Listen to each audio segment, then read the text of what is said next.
and welcome to Brand and Becoming. This is a LinkedIn Live series where I sit down with leaders to talk honestly about career, confidence, adaptability, and the moments that shape who we become. I'm Caisha, and I help ambitious people build credible personal brands on LinkedIn so they can attract better opportunities, clients, and get that career progression that they want. Today, I'm joined by Erica Katsambis. Erica's built an impressive career across telecoms and fintech and is known for values-led leadership, mentorship, and building meaningful partnerships. So I will bring her into our stage. Hi, Erica. How are you? I'm well. Good to see you. Good to see you as well. Thank you for joining me today. Really appreciate it. No, I'm delighted to be here. Can't wait to get chatting.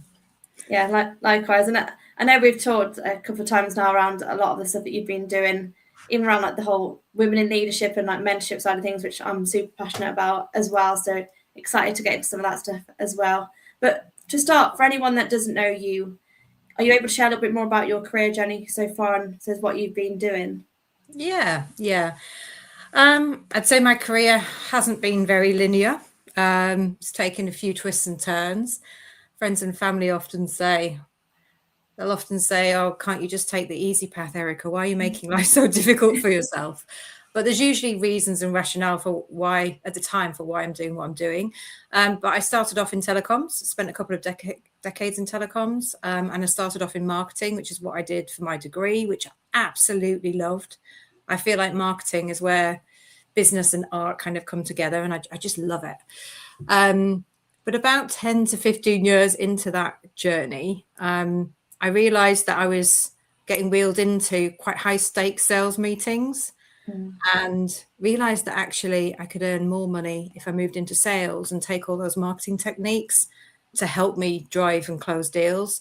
And actually, it was it was my boss at the time who actually sort of pushed me and nudged me forward actually to make a transition. And sort of with the combination of me having a bit of experience in sales and then having a little bit of a push, I made a leap into sales sort of halfway through, and haven't really looked back since, to be honest. And that took me into partnerships and business development.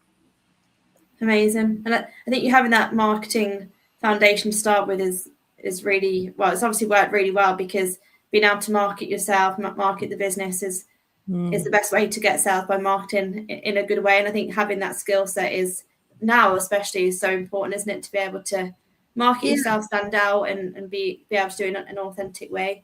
Yeah, it's definitely my DNA. Like my very first job roles were around brand identity, packaging in the olden days when it was all about physical stuff, brand values, copy guides. It gave me a really, really good grounding in having kind of attention to detail and thinking about positioning, values, identity, and how things come across. So yeah, it did set me in good stead. Yeah, definitely. Would you say that that's something that you've tried to instill in teams that you've had as well, over the different, I suppose, roles that you've had, that you've been able to market themselves and how to do it properly? Yeah, I think it's definitely given me, I'll probably say I've got quite high standards when it comes to messaging and sales materials. And now for sales materials, partnerships materials, anything that we're putting out, either one-to-one, like in a pitch, or one-to-many, I would kind of I'd kind of be on high alert and be thinking about that kind of grounding that I had 20, 30 years ago, in good stead. So probably I have passed that on to my team. And it means we've been able to do some really great work in that space, probably a lot more quickly than if I hadn't had any of that grounding. It's sort of given me a confidence to convey messages, either individually or at scale, actually. Yeah, it's given me a lot of confidence, I think. Yeah, that's really good. I think with messaging and with even whether it's email or whether it's content or something you're putting out there, like you say, one-to-one or one-to-many, sometimes you just get that one time to make a first impression, don't you? Or like people believe what you put out about yourself, and the perception is really important. So if it's sloppy or if it doesn't read well or if there's mistakes in it, people just think, well, they don't pay attention to this, so why would I pay attention to anything that they're doing or kind of trust them to work with them? I know that only too well. Obviously in sales or in partnerships, when you're doing outreach campaigns, And I guess more recently that could be, you know, even cold outreach where you don't know that other person and you're not relying on your reputation or your relationship or any sort of legacy or history. It's so important. So yeah, it's helped. It is. And like I say, it is about that perception, isn't it? And people only believe what you put out about yourself or how you message them or how you approach them. It's kind of important that you get that bit right. Yeah, agreed. And with your career, you've made several transitions across telecoms and fintech, as you've kind of just talked us through, but also I know from kind of your career history. What would you say has helped you build kind of the trust through the pivots and especially later in your career? I think that what's informed my decisions to do it. So when I got to 40, that's when I transitioned from telecoms, where I've been for a few decades, to into joining essentially a bank. It was PayPal, but essentially it was a regulated bank. Very, very different. But it was the motivation, incentive behind it that helped give me the confidence to do it. And I'd been in telecoms for quite a while, and it was getting a little bit stagnant in that, you know, you can move from a 2G network to 2.5 to 3 to 4 to 5, but then, you know, what next? And everybody was talking about a cashless society and digital wallets. And I was like, wow, this sounds transformational. I want to be part of that.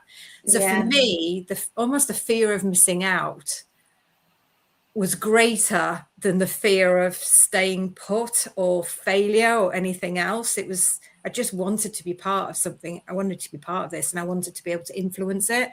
So it was that desire to be part of something and influence something that outweighed any other fears or doubts. It was still there, but it just gave me the courage to make the leap actually into that. So I think from that point on, being able to switch from marketing to sales, which doesn't sound very big now, but at the time, of course, everything does feel big, right?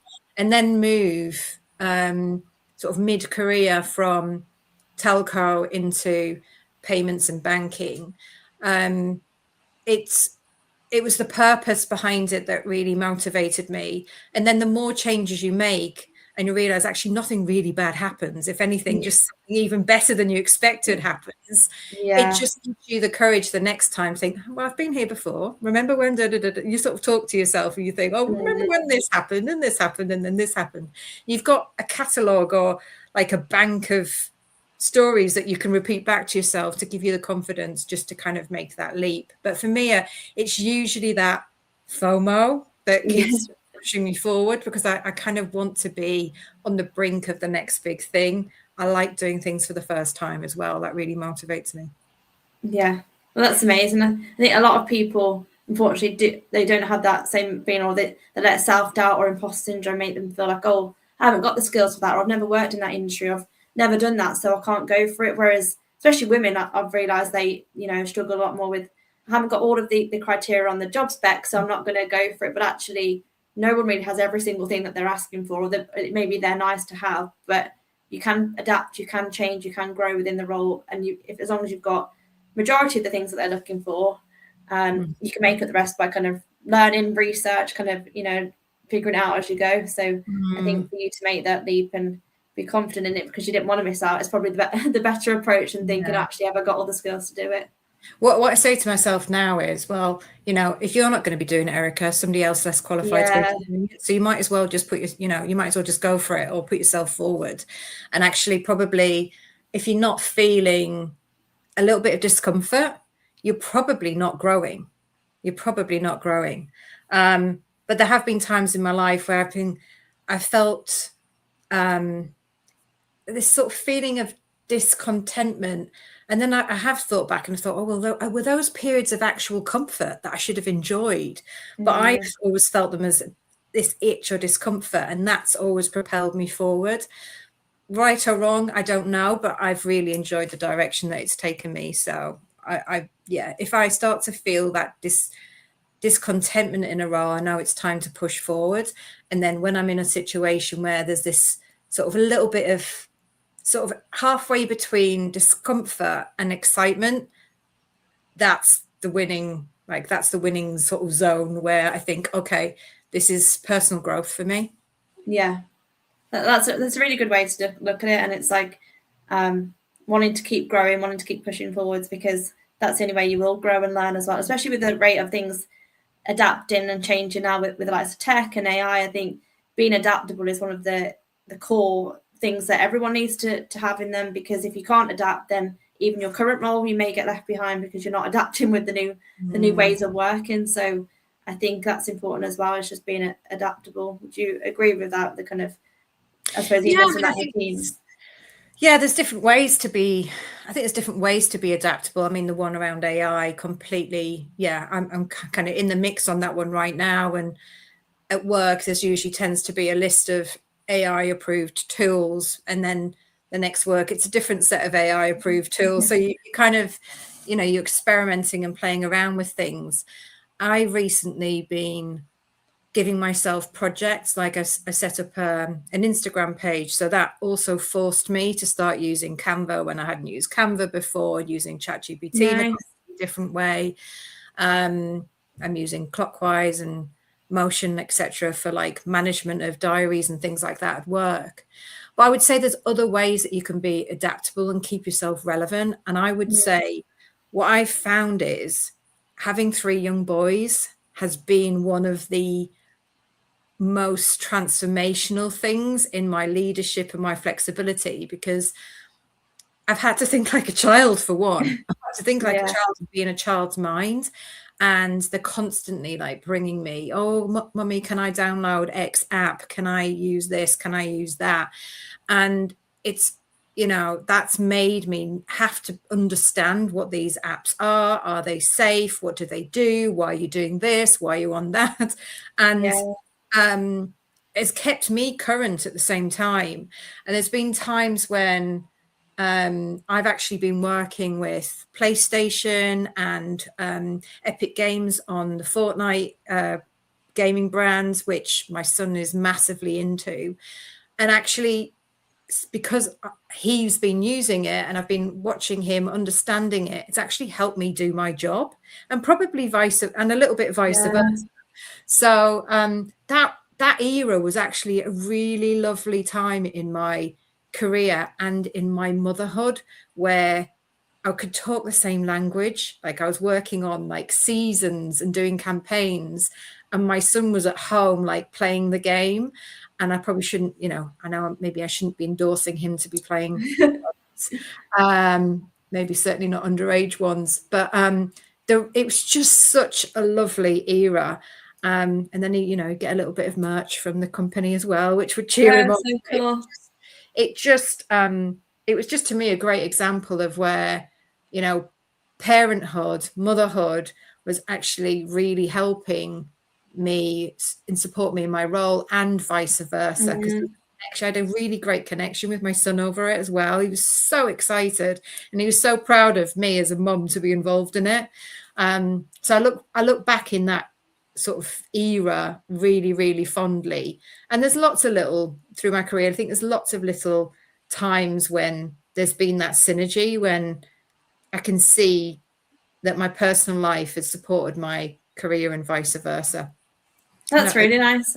Yeah, I think like you said, you were able to see from your son's point of view as to what he was asking or what he was up to and how he was getting on with it, and then the other way around as well, which is really it's really nice as well. And like, I suppose, like you said, with him being proud of you for the work you were doing with it, it's just that's lovely. Yeah, absolutely. And like you say, it made you adapt, but also learn from a real life example as well of like what actually does happen, or what is the game, or what happens here, and how do children. Yeah, you've got curiosity on another level, really. Like, it's like the business mind and business curiosity, but then looking at it through the lens of a child, and then hearing the questions and everything that they're going to come up with, and having the right, the discussion or responses, or seeing things from a completely different perspective. It was fascinating for me. I loved it. Yeah, that's lovely. And so when it comes to, I know we've spoken a little bit around it with having the confidence just to go for that kind of career change or moving industries and having FOMO, and that's what's pushed you along. And it is a really good mindset to have. If I don't do it, someone else will. So I'm going to put myself in those positions, and I'm going to go for it, and I'm going to adapt and learn and go for these positions that they're going to push my comfort zones. But I suppose with confidence, it shows up differently as responsibility grows. What has generally helped you build and sustain confidence at a senior level, and so particularly as a woman in leadership? I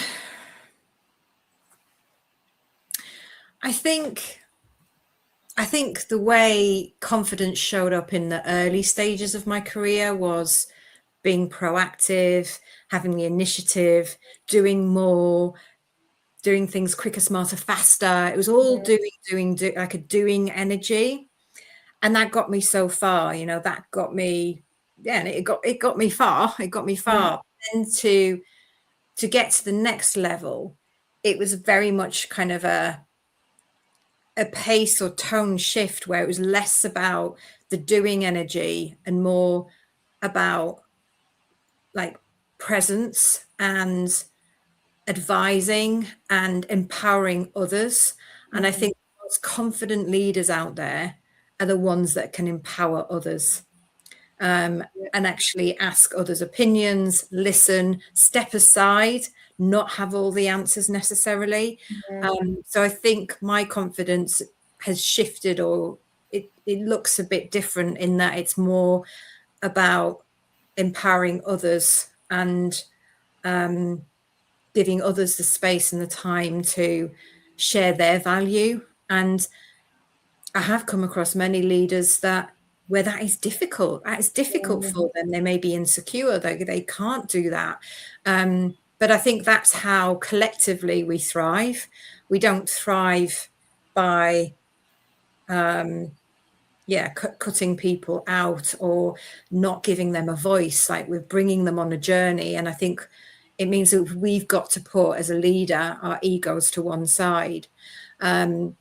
It's interesting, though, as a woman in leadership, and my career, I've really been, until quite recently, the only woman in the room.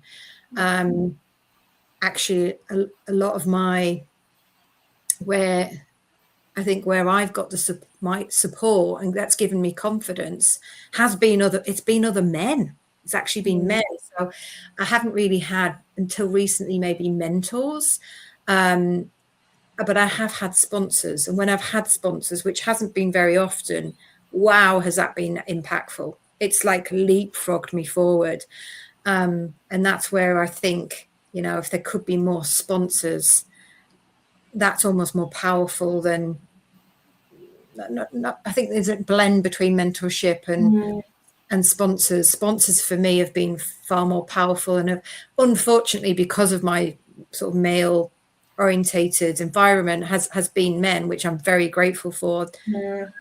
Some of the men sponsors in my life, my God, one, as I mentioned, is the one that kind of said, oh, I think you should be thinking about doing this and moving into sales. And I never, ever in a million years originally would have thought that I could do that, even though I kind of knew I could, that I could associate myself with it.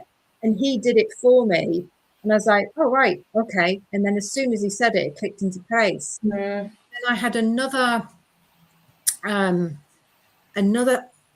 ally sponsor who actually employed me at 6 months pregnant with a high-risk twin pregnancy. And again, for me, as he's a male, to kind of advocate and support that, it absolutely meant the world to me, because I would imagine that's quite rare.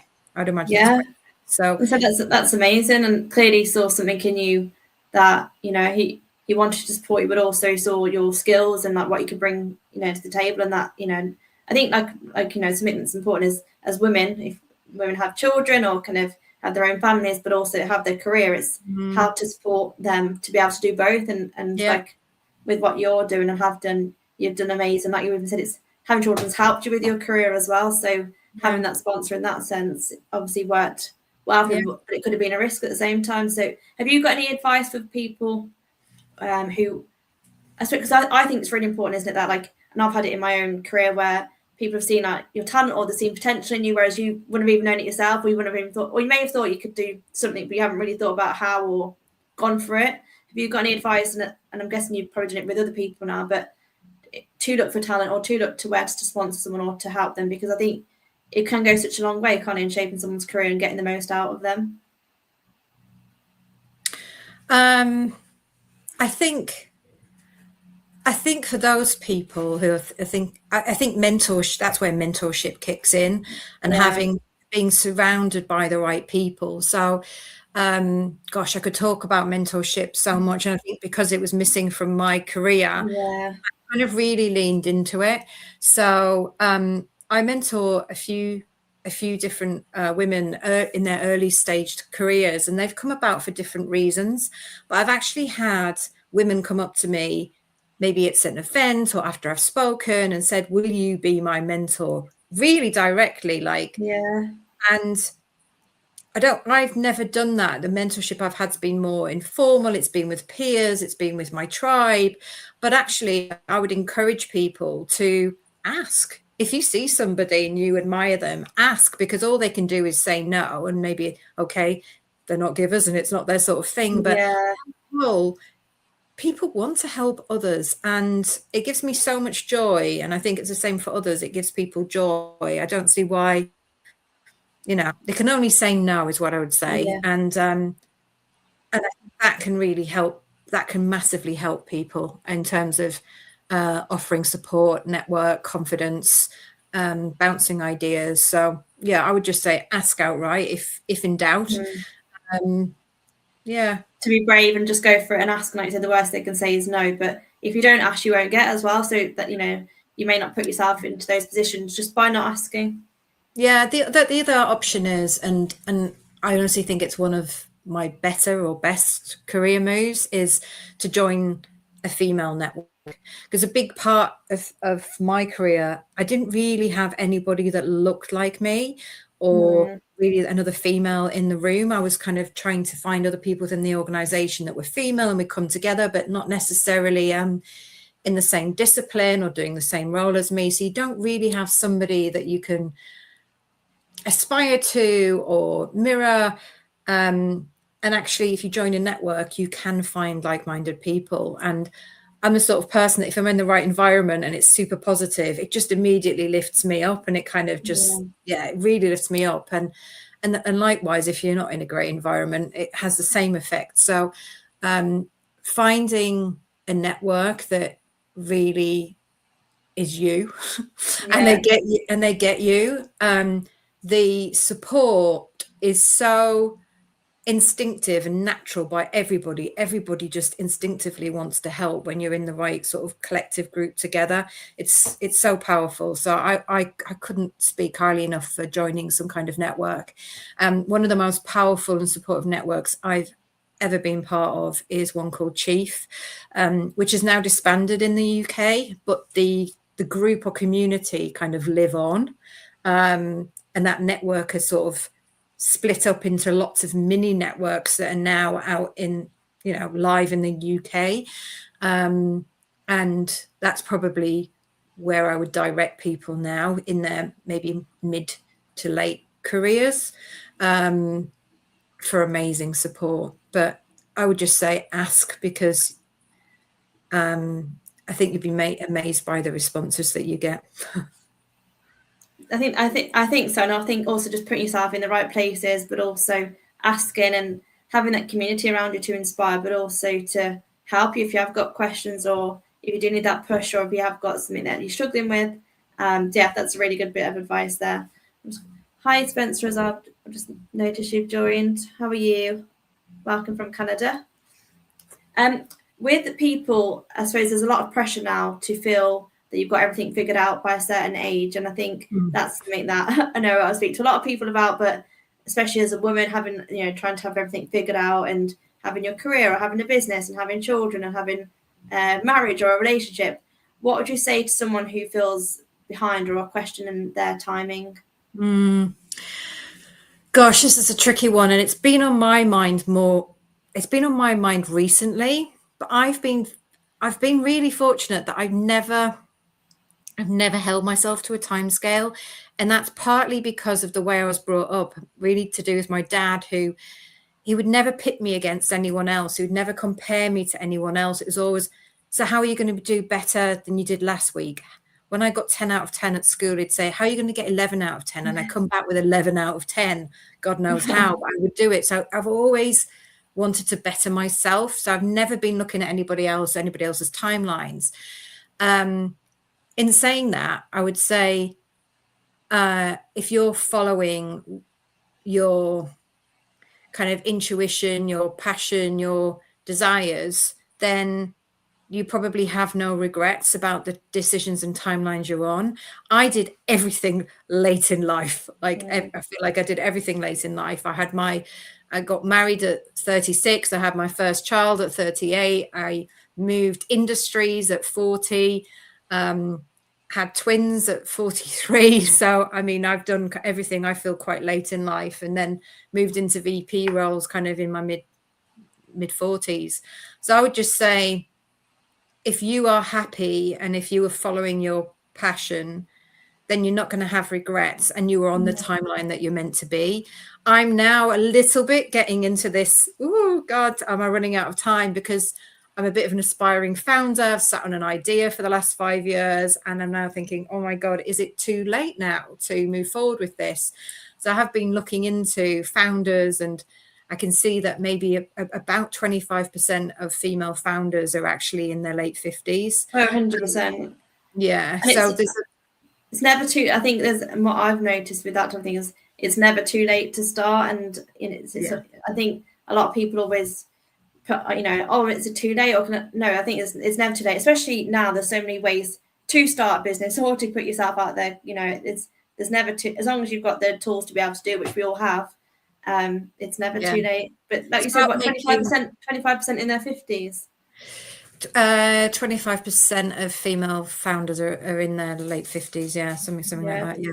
But I think it's about making that step. It's about that, just starting. You've got to just start, and then you get onto you get onto your flywheel. But if you haven't started, then you're going to get stuck. But yeah, I wouldn't use time. I wouldn't use, and actually now that people are living more and more into their 100 and beyond, and all about longevity, and God knows how old people, we've got extra, I don't want to say we can guarantee it, because life is precious and uncertain, but in theory, we have got a bit more time. If we're living yeah. And I think there's a lot of, from what I've seen as well, and in my network and speaking to women and to men, but people are doing things later in life, or they're getting married later, or they're having children later, because now women obviously a lot of women have got careers or their own thing going on, or their own businesses. So it is different to how things used to be before, isn't it? Where, men would go out to work. Things are different now. So if you're an ambitious woman, I think, from what I can see, there are a lot of women are doing it later. Some are still doing it early, but I think a lot are doing it later. But then that's not even late anymore, if that makes sense. And it's, and I think the whole comparison thing of what you said about your dad and what he instilled in you, that's really nice. And I think that's that quote, isn't it? The comparison is the thief of joy. So if you're constantly comparing yourself to other people, I'm like, oh, they've already done that, and I've been guilty of it before. Like, oh, well, they're doing that already. I've not done that. I need to hurry up. But really, if you're only going to rush yourself along if you're comparing yourself to others and not to yourself, and not to your own goals and what you're trying to achieve yourself. Yeah, I completely agree. And then, like I say, with a business, it's really nice to see and cool to see that. And it doesn't surprise me that 25% of female founders start in their late 50s. It's when they've got the confidence. Well, they've kind of built up that confidence to make the leap, I think. Yeah, totally. And I think, like you said, it's just starting and then learning as you go and figuring out as you go. It's often just taking that first step and make the leap, and then figure it out as you go, and then learn every day, which is what most people are doing with every, when they are starting a business, or when they are progressing their career. It's figuring it out as you go along. I think we're all getting braver and bolder now, though. We've got AI to rely on that can help give us a little bit of confidence and expertise. Or just even just sanity checking your ideas of, like, I'm thinking about doing this. What do you think? Or, what I quite like AI for is, if I've got an idea or something that I even want to do or pursue, or an offer that I want to create, or a new program, it's like, what do you think about this idea? And bouncing ideas off AI rather than like always thinking about it in your head. Or, you know, it's great to talk to real people as well, but I think AI is obviously super helpful at just bouncing your ideas off and helping shape your idea. Although I have to say, ChatGPT's never poo-pooed one of my ideas. I'm getting highly. I'm like, can't you critique? At least it boosts your confidence. Yeah, can't you critique something? Give it like, why is everything amazing? You know, so I'm a little bit wary at the moment. But yeah. It's one way to feel confident, because like, yeah, great. But what I've started to do is ask it. Well, I've used a couple of different tools, but ask it to roast what I've done, so that it's like, please give me something that's not good here, and what would you suggest? Because if not, it's like, great work, and you know, this is amazing, which is good for your own self-esteem of like, oh, this is all perfect what I'm doing. But I just say, roast this idea of what I have, or what do you think? There need to be the critic. Yeah, critique it a little bit, so that I know, you know, must be something wrong with it, or must be something I can do better. And I suppose I want to talk a little bit about leadership and expectations. And so with leadership expectations, they're shifting fast, as we've mentioned, and especially with the constant change around AI and kind of other things that are now evolving.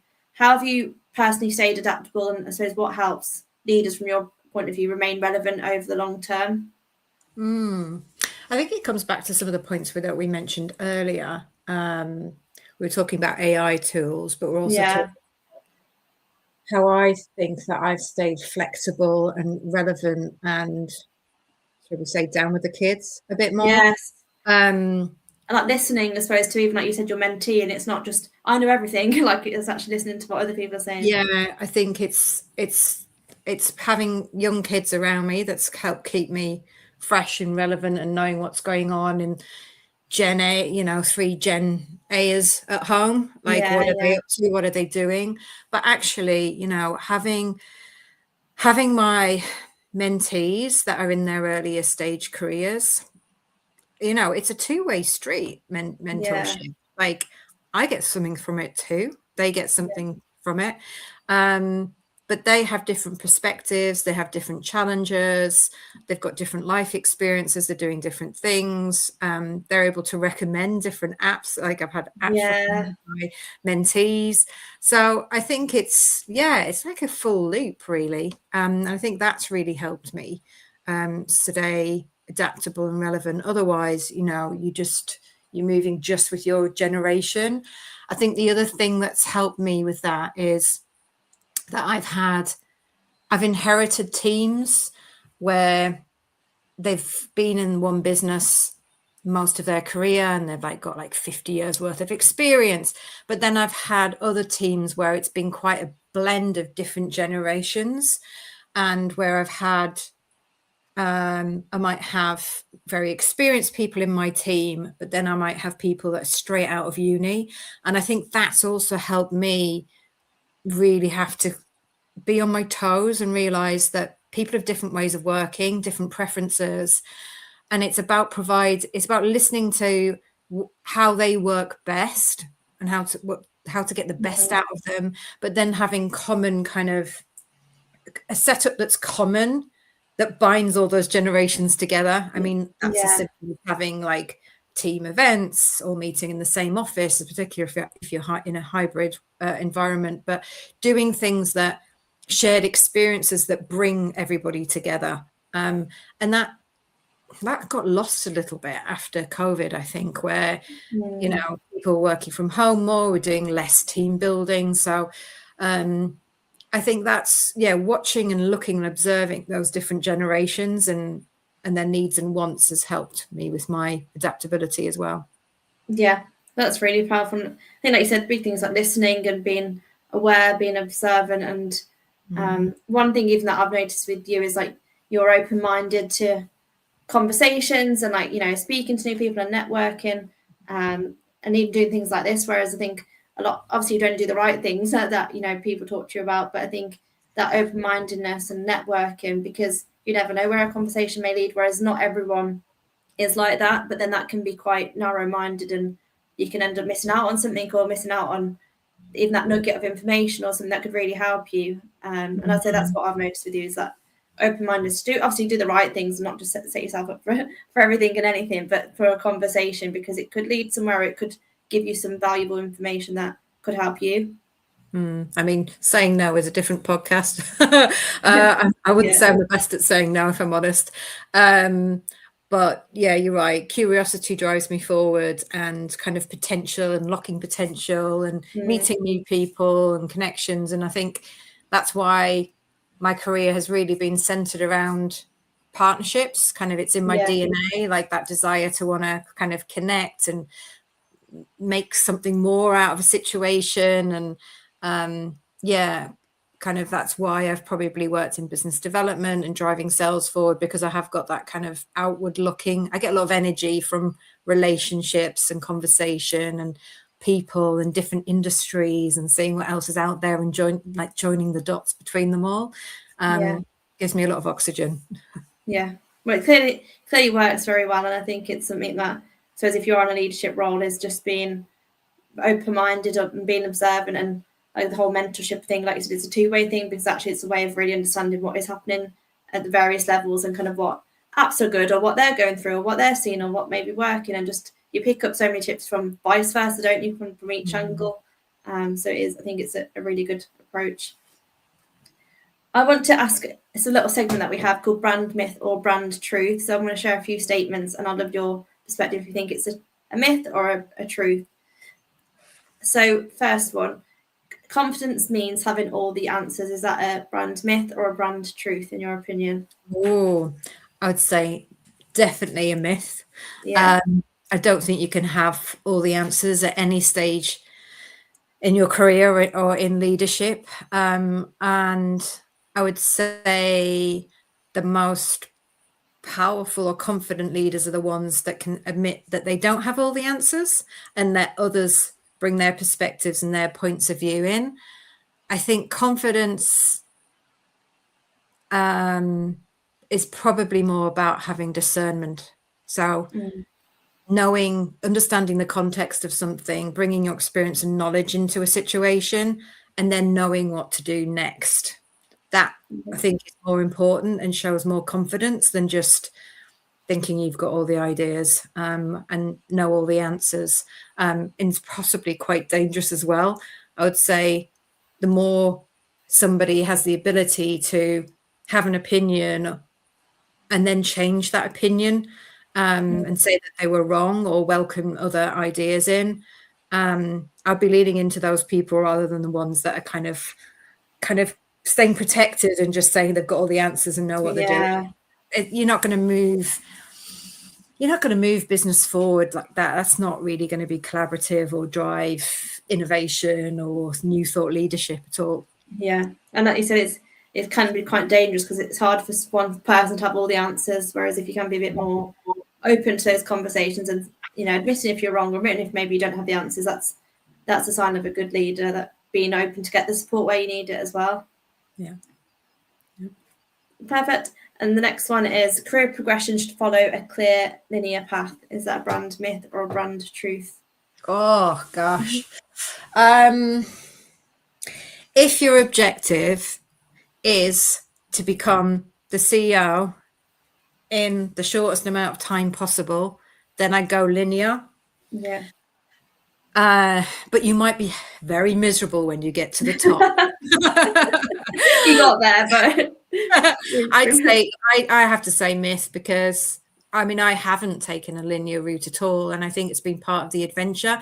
It's made me a more colourful 360-degree character that's got experiences from perspectives from lots of different industries and kind of functions or genres. So and that's because I've followed a passion or an instinct or something a bit greater than myself. I think whenever I've gone for things that are too functional, like money or position or title, that's probably when I'm moving slightly off piste a little bit. I want it to be driven by values, passion, impact. The most important things for me, I would say, when thinking about things like career and whether it's linear or not, is I always think about am I adding value and do I feel valued? And if I've got both of those things, I'm in the right place. If I don't, Yeah. then I'm in the right place. So I don't think it's necessarily about shooting for the stars, although I have questioned it a little bit with myself. Is it now time to shoot for the stars? So we'll Yeah. And like you said, it's if you've got that goal of getting to CEO as soon as possible, but if it's making you miserable and you don't feel valued or you're not adding value and you're not enjoying it, then I'd probably not do that, because you'd rather enjoy your work and make an impact and feel journey like, that counts. It's a journey that counts. yeah, totally.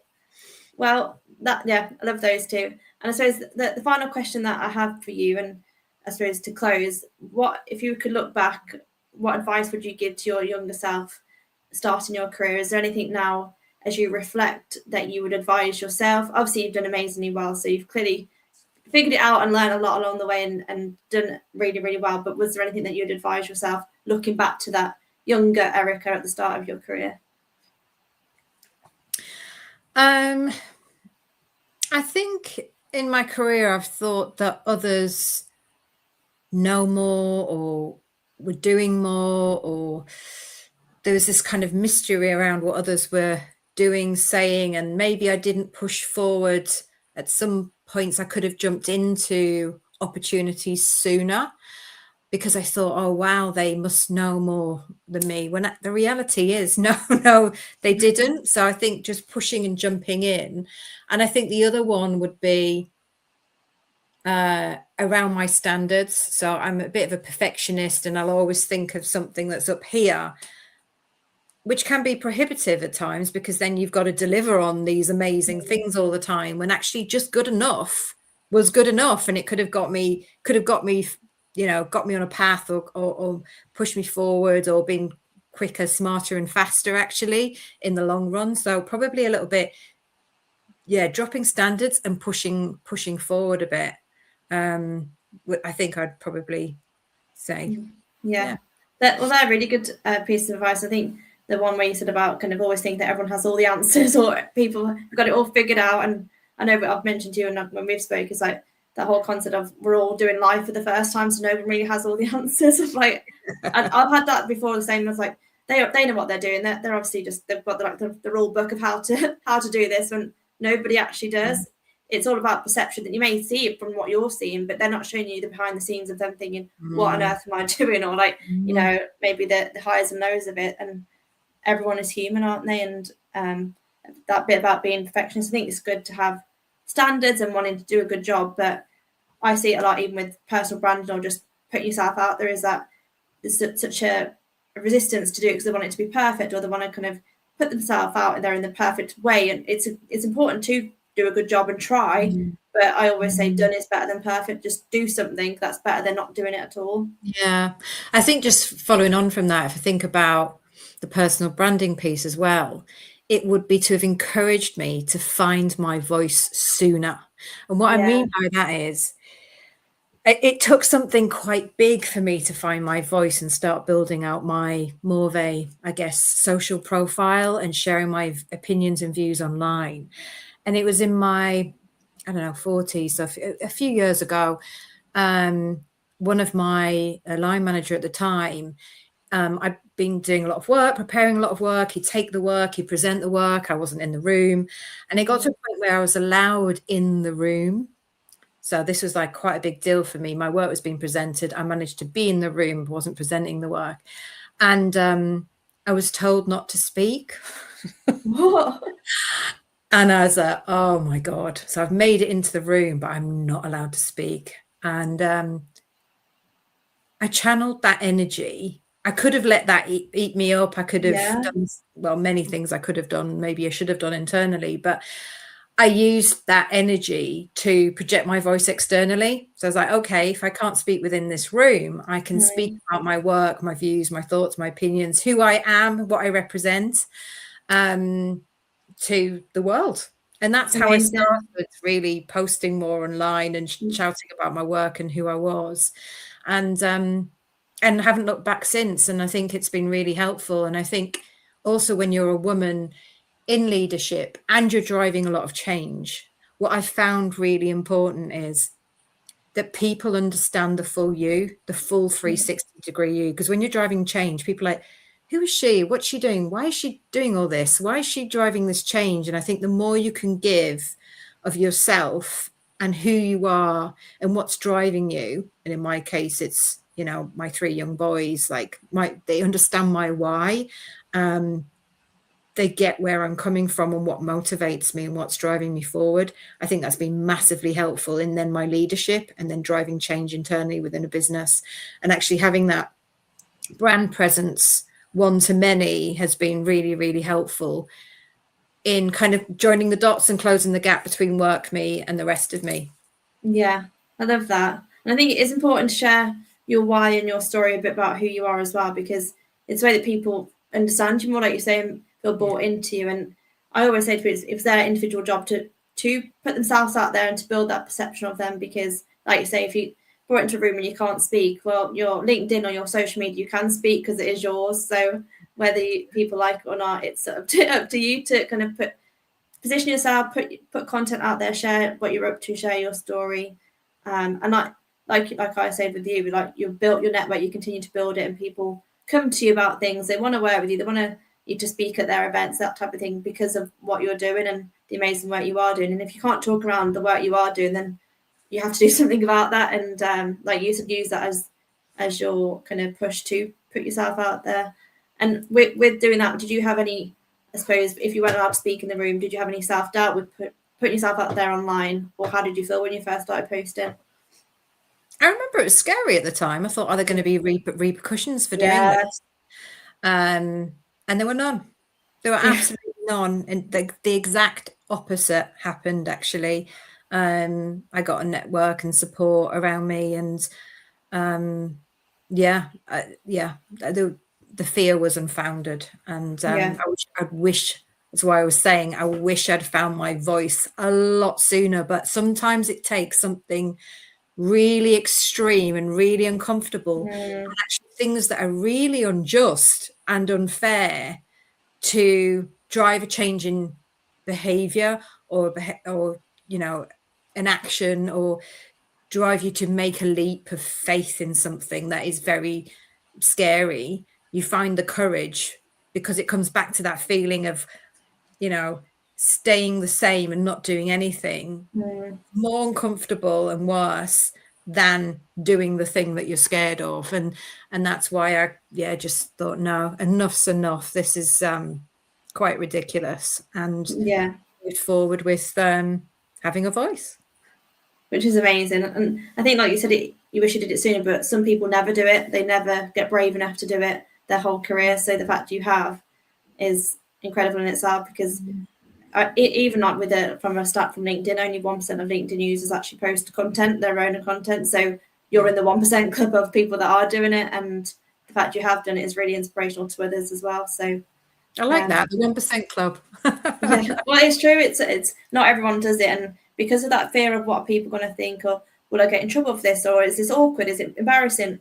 It's only embarrassing if you don't do it, because it's your own goal, isn't it? And if that can lead to more opportunities to kind of people paying you correctly as well, because often if you've got your own, you know, credibility, you become an asset to the companies that you work for. If you build your own business, you've got your network then to kind of support you. So it's just go for it, isn't it? And I suppose that's a bit about your advice: just go for it and put yourself out there, because you can adapt as you go. Well, thank you so much for joining me, Erica. You've been amazing. It's been really valuable, but also I think both for women and men, but to inspire them, but also show them there's no kind of one set rule of what you have to follow, but kind of pushing yourself. And if you feel like you are getting a bit comfortable, maybe that's just starting to kind of take the next leap and learn as you go, but also find a mentor, be a mentor, because that can, you know, work really well both ways. And sometimes just asking the question, or if you see someone on LinkedIn or at an event or at a conference, wherever you may see them, don't be afraid to ask for support, whether it be from a potential mentor or even just from an advice point of view, because most people say yes and the worst they can say is no. Absolutely agree. And thank you for inviting me, Caisha. I've really enjoyed it. Thank you. Well, you're welcome. Thank you so much. And for those who are listening live, thank you for joining us. And for those that do listen on recording, which I know a lot do, then do drop me a message with your thoughts. And if you've got any questions, then do let me know also. And do give Erica a follow and connect with Erica on LinkedIn. Also, I'll tag her LinkedIn in the chat also. But thank you, everyone, and have a great rest of your week. And thanks again, Erica. Thanks, Caisha. Take care. See you later. Bye-bye. Bye.